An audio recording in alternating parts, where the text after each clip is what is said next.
put myself in serious training. Every night in my living room, I did hundreds of sit-ups and push-ups, followed by a strenuous reading of the lives of skinny, fiery lovers of God.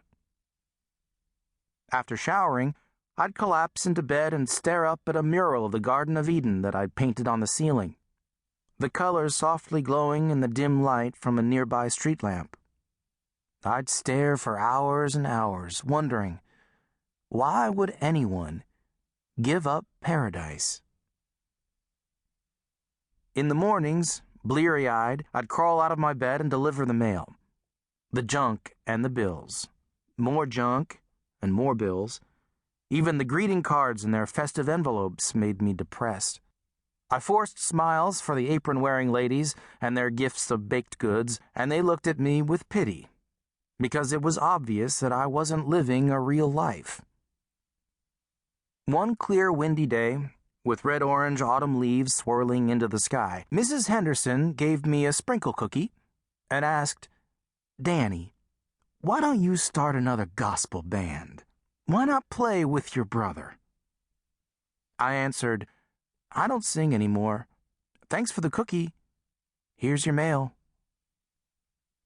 At the age of 25, I felt lost and worthless, walking in circles day after day, enduring the sweet old ladies, the traipsing college girls, and the whims of every sort of weather.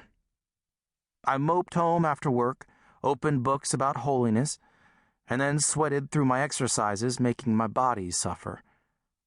And I always prayed deep into every night. Flat on my back, in bed with a luminous Adam and Eve looking down from the ceiling, I repeatedly asked for the same old thing: a normal, happy life.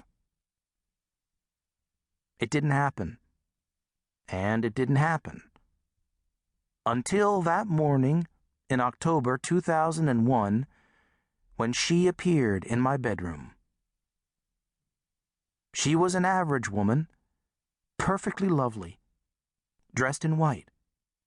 She leaned down and kissed me lightly on the lips. Trembling, I wondered, is this normal and happy, or just a dream? The woman said something wonderful with her eyes.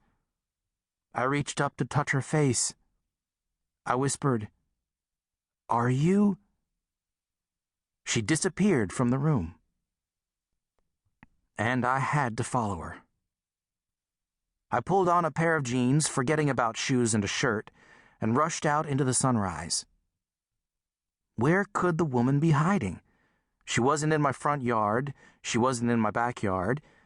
Smiling, enjoying the chase, I climbed into my pickup and searched around the trailer park.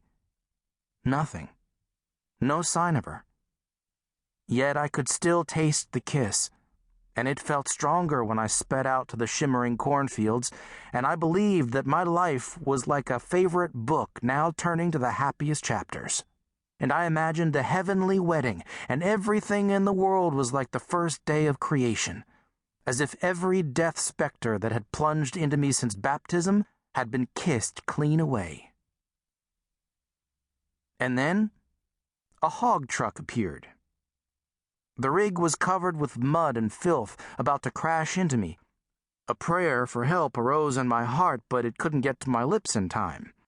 Nevertheless, the hog truck swerved around me and into the ditch while I hit the brakes and skidded to a stop. I jumped out of my pickup and saw, through a cloud of golden dust, a herd of swine escaping from the back of the trucker's rig. I called out to the driver, "Come on, we can catch them." "No," he said, not leaving his seat. "Let those pigs fly. The loss will be a good tax break."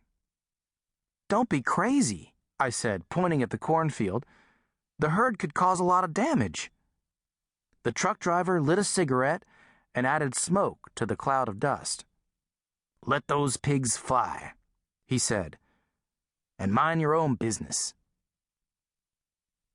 Driving away from the scene of the accident, something told me that I should go into town and put on my uniform and report to the post office. Something told me that if I denied the kiss and the woman in white, then I could keep my job and salvage the life I'd been living. Salvage? I whispered.